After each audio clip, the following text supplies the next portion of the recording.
अस्सलाम वालेकुम दोस्तों, अपनी नेक्स्ट वीडियो के साथ आपको वेलकम करता हूं अपने इस चैनल में। उम्मीद सब खैरियत से होंगे। तो चलते हैं आज की अपनी अहम न्यूज और इन्फॉर्मेशन की जानब। सबसे पहले दोस्तों बात करेंगे स्पेन फैमिली वीजा में एक बड़ी आसानी जो कि शुरू हो चुकी है, इसके बारे में आपको अहम अपडेट से आगाह करूंगा। उसके बाद पदरों तजदीद करवाने की कौन सी मुद्दत है और कौन सा स्टेटस पे कितनी मुद्दत के बाद आपने अपनी पदरों को लाजमी तौर पे तजदीद करवानी है, वरना आपकी पदरों जो है वो खत्म हो जाएगी। इस पे बात करेंगे। उसके बाद 500 यूरो हर माह हासिल करने का सुनहरी मौका, इस पे बात करेंगे। और आखिर में बात करूंगा कि महकमा ट्रैफिक ने एक नए कानून की मंजूरी दी है जो कि काफी अहम कानून है, इसके लिए जानना आपको बहुत ज्यादा जरूरी है। इस पे बात करूंगा वीडियो के आखिर में। तो दोस्तों वीडियो की डिटेल्स की तरफ जाने से पहले आपको बताता चलूं कि कौन कौन से लिंक्स जो हैं वो आपको नीचे डिस्क्रिप्शन में मिलेंगे, जिनको आप क्लिक करके खुद भी रीड कर सकेंगे। इसमें जो 500 यूरो हर माह आप हासिल कर सकते हैं, इसका लिंक नंबर 1 आपको मिल जाएगा। उसके बाद महकमा ट्रैफिक ने जो नया कानून मंजूर किया है, इसका लिंक नंबर 2 आपको मिल जाएगा। ये दोनों लिंक्स को आप खुद भी क्लिक करके रीड कर सकेंगे। इसके साथ साथ तमाम दोस्तों से गुजारिश है जो इस चैनल पे नए हैं या जिन्होंने अभी तक चैनल को सब्सक्राइब नहीं किया, लाजमी तौर पे चैनल को सब्सक्राइब करें ताकि मजीद आने वाली वीडियोस आप तक बर वक्त पहुंच सकें। तो दोस्तों बात करते हैं सबसे पहले कि स्पेन फैमिली वीजा में एक बड़ी आसानी कौन सी शुरू हो चुकी है। मैं थोड़ा सा डिटेल में आपको बताऊंगा ताकि आप सही तौर पे अंडरस्टैंड कर सकें।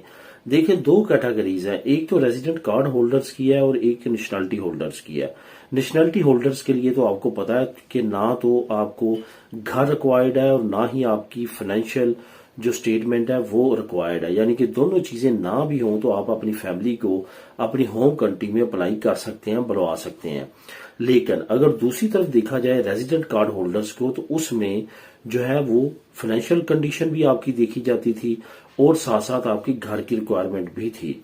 अब यहाँ पे एक नई अपडेट सामने आई है जो कि 20 मई 2025 के बाद जो नए कानून की अभी डे बाय डे नई अपडेट्स आ रही हैं, उसमें एक बहुत अच्छी अपडेट है जो कि आपको काफी ज्यादा फायदा पहुंचा सकती है, खास तौर पे जो रेजिडेंट कार्ड होल्डर्स हैं। रेजिडेंट कार्ड होल्डर्स के लिए ये जो 2 शराइत थी कि आपके पास घर लाजमी होना चाहिए अपनी फैमिली को अप्लाई करने के लिए, और साथ साथ आपकी नॉमिनल वगैरह, आपकी जो सैलरी स्लिप्स है और तमाम रिकॉर्ड और आपका तमाम चीजें कि आप काम कर रहे हैं और कितनी आपकी इनकम है, ये सारी चीजें जो है वो भी रिक्वायर्ड थी। अब यहाँ पे अच्छी अपडेट ये है कि जो फाइनेंशियल रिक्वायरमेंट्स हैं वो हुकूमत की तरफ से खत्म कर दी गई है। यानी कि अगर आप रेजिडेंट कार्ड होल्डर हैं, आपके पास 2 साल का कार्ड है, आपके पास टेम्परेरी 5 साल का है या लार्गा दुरासियन 5 साल की है, यानी कि अभी आपके पास स्पेन की नेशनलिटी नहीं है, तो अब आप भी जो है अपनी फैमिली को अप्लाई कर सकते हैं बगैर अपनी फाइनेंशियल कंडीशन को शो किए। सिर्फ और सिर्फ आपने घर जो है वो अरेंज करना है, और घर अरेंज करने के बाद आप अपनी फैमिली को बड़ी आसानी के साथ बुला सकते हैं। ये बहुत अच्छी अपडेट है जो कि अब लागू हो चुकी है और आप इससे फायदा उठा सकते हैं। अब दोस्तों बात करते हैं पदरों के बारे में। पदरों तजदीद करवाने की मुद्दत और स्टेटस। अब यहाँ पे स्टेटस से मैं आपको ये बताऊंगा कि जो डिफरेंट तरह की जो कार्ड्स हैं और जो जिनके पास पेपर नहीं है, ये सारी चीजें जो है ये स्टेटस के तौर पे आपको मैं इसकी 1 बाय 1 अब डिटेल बताऊंगा।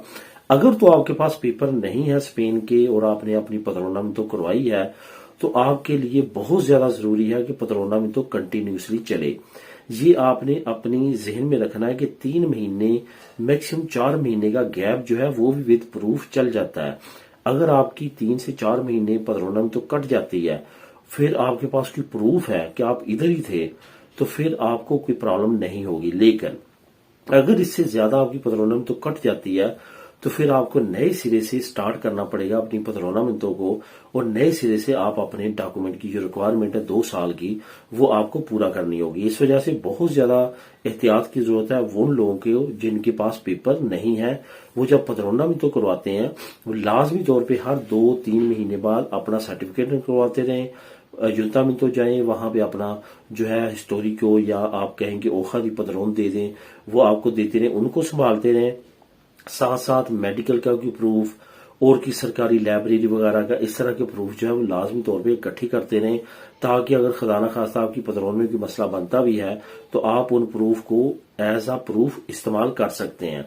अब अगर आपके पास 1 साल का कार्ड है या आपके पास 2 साल का कार्ड है या टेम्परेरी रेजिडेंसी है आपके पास, 5 سال کی، تو پھر آپ نے یہ یاد رکھنا ہے کہ آپ نے لازمی طور پہ 2 سال کے بعد اپنی پدرونہ منتو جو ہے وہ رینیو کروانی ہے۔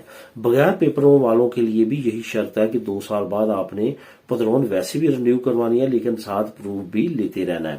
اب یہاں پہ یہ آپ کو بتاتا چلوں کہ 2 سال لازمی ہے کہ آپ نے اپنی پدرونہ منتو کو رینیو کروانا ہے۔ جب 2 سال کمپلیٹ ہونے کے قریب ہوتے ہیں تو جنتا منتو جو ہے آپ کا جس جگہ پہ پدرون چل رہی ہے اس ڈائریکشن پہ ایک لیٹر بھیجتی ہے اور آپ کو کہتی ہے کہ آپ کے 2 سال کمپلیٹ ہونے والے ہیں، آپ نے اپنی پدرونہ منتو کو رینیو کروانا ہے، رینیول کروانی ہے۔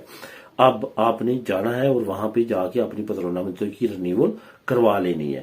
اب بات آتی ہے کہ اگر آپ کے پاس پرماننٹ ریزیڈنسی ہے، آپ کے پاس اسپین کی نیشنلٹی ہے، تو اس کے لیے کیا ریکوائرمنٹ ہے؟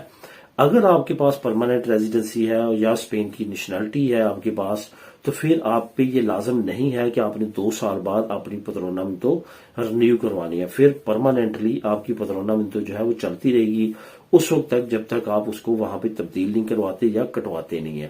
اب یہاں پہ یہ بھی آپ کو بتاتا چلوں، اگر آپ کی فیملی کے کچھ ممبران کے پاس ٹیمپریری ہے، آپ کے پاس جو ہے وہ پرماننٹ ہے، تو جن کی ٹیمپریری ہے ان کی لازمی طور پہ آپ نے جو ہے وہ 2 سال کے بعد پدرونہ منتو جو ہے وہ رینیو کروانی ہی کروانی ہے۔ تو ان چیزوں کو، ان انفارمیشن کو آپ نے ذہن میں رکھنا ہے اور اس کے مطابق اپنی پدرون کو لے کے چلنا ہے۔ اب دوستوں بات کرتے ہیں 500 یورو کی ہر ماہ حاصل کرنے کا ایک سنہری موقع جو ہے وہ کس کی طرف سے اناؤنس کیا گیا ہے اور کون ایلیجیبل ہے اس کو لینے کے لیے۔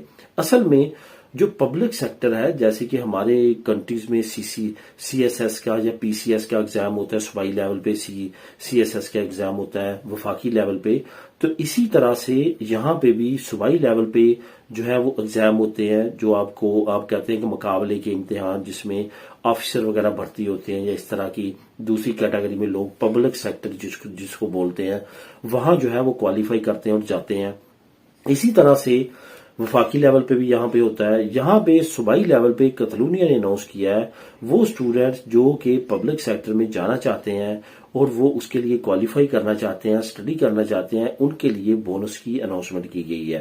یہ 30 سال سے کم عمر کے جتنے اسٹوڈنٹ ہیں وہ یہ اپلائی کر سکتے ہیں، لیکن یاد رکھیں وہ اسٹوڈنٹ جو کہ پبلک سیکٹر میں جانا چاہتے ہیں، پبلک سیکٹر میں مقابلے کا امتحان دے کے آگے بڑھنا چاہتے ہیں، تو جاب کرنا چاہتے ہیں، تو ان کے لیے یہ اناؤنسمنٹ کی گئی ہے۔ کافی اچھی اناؤنسمنٹ ہے، اس کی ڈیٹیل آپ کو نیچے لنک نمبر 1 میں مل جائے گی، آپ اس کو کلک کر کے خود بھی ریڈ کر سکیں گے۔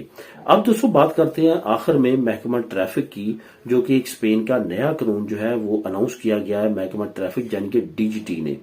ڈی جی ٹی جیسا کہ آپ کو پتا ہے کہ کافی زیادہ مسئلے مسائل میں ڈی جی ٹی کے قوانین رہتے ہیں، کبھی یہ تبدیل کرتے ہیں، کبھی نئے قوانین لے کے آتے ہیں، اور اس میں آپ کو پتا ہے کافی زیادہ کرائسس بھی رہتے ہیں۔ ڈرائیور لائسنس کے عموماً طور پہ سکینڈل سامنے آتے رہتے ہیں۔ ان تمام چیزوں سے ہٹ کے اب حکومت کو ایک نئے مسئلہ جو ہے وہ درپیش ہے اور وہ ہے ٹریفک کا۔ ڈی جی ٹی کا یہ کہنا ہے کہ ٹریفک جو ہے پچھلے 5 سالوں میں بہت زیادہ جو ہے وہ جام ہونا شروع ہو چکی ہے، ٹریفک بہت زیادہ بڑھ چکی ہے۔ لوگوں کو بار بار کہنے کے باوجود کہ وہ پبلک جو ہے وہ سروس کو استعمال کریں، وہ اپنی پرائیویٹ گاڑیوں کو استعمال کرنے میں ترجیح دیتے ہیں۔ اب حکومت ایک نیا قانون لے کے آ رہی ہے۔ وہ قانون جو ہے جب لاگو ہو جائے گا تو بہت سارے لوگوں کو اس کا نقصان ہوگا، بہت سارے لوگوں کو اس کے جرمانے ہوں گے۔ یہ جرمانے جو ہے ہزاروں یورو میں بھی ہو سکتے ہیں۔ ڈی جی ٹی کے جو ڈائریکٹر ہیں انہوں نے کافی تفصیلی اس کی پریس کانفرنس کی ہے اور اس قانون کے بارے میں کافی اہم باتیں کی ہیں، جو نیچے آپ کو لنک نمبر 2 میں دے رہا ہوں، وہاں پہ آپ کلک کریں گے تو تمام انفارمیشن آپ کو مل جائے گی۔ اب یہ قانون کیا ہے؟